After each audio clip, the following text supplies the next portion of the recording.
The Sharphead Band was an indigenous people of what is now central Alberta, which was a part of the Stoney ethno-linguistic group and was party to Treaty 6 with the Canadian Crown. The Sharphead were devastated by hunger and disease and ceased to exist as a separate people after 1897, when the reserve lands were taken by the Canadian government and the few remaining survivors were dispersed to live with other neighbouring First Nations.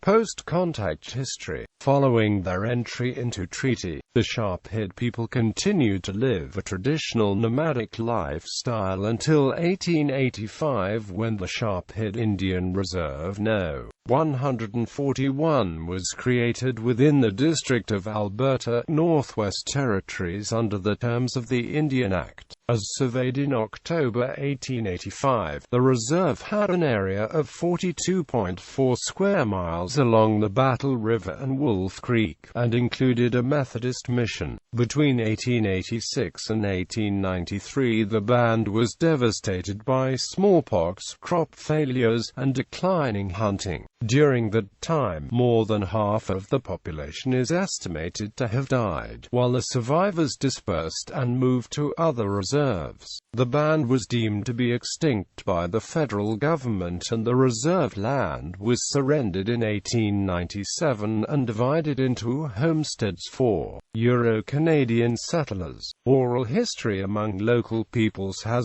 circulated the idea that the Sharphead were deliberately killed by government officials via infected blankets or tainted meat in an act of genocide, an accusation voiced in 2014 by Kurt Buffalo, a Sharphead descendant and chief of the nearby Samson Cree Nation. However, there is no historical evidence regarding this theory, according to Roger EPP, Vice Provost of Academics at the University of Alberta. Historical records around the Sharphead are very sparse, and it was not until the mid-1970s that researchers were able to trace Sharphead descendants to 15 neighbouring bands. The movement towards securing a surrender of the land seems to have been initiated by Hayter Reed, first as Indian Commissioner, then, after 1893, as Deputy Superintendent General of Indian Affairs. As well, outside pressure from Frank Oliver, a prominent Edmonton Liberal, publisher of the Edmonton Bulletin and future cabinet minister, seems to have played a part, according to a 1998 report by Peggy Martin McGuire for the Indian Claims Commission.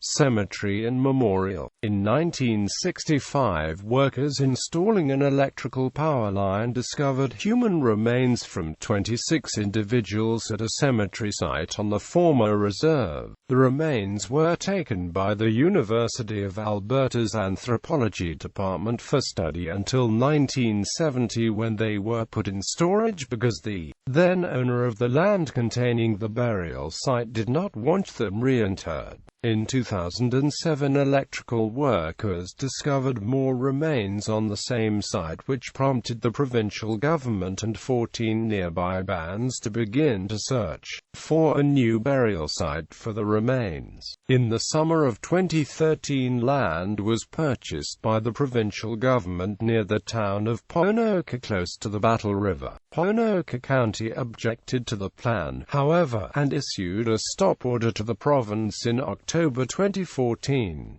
Nevertheless, a reinterment ceremony was held in October 2014.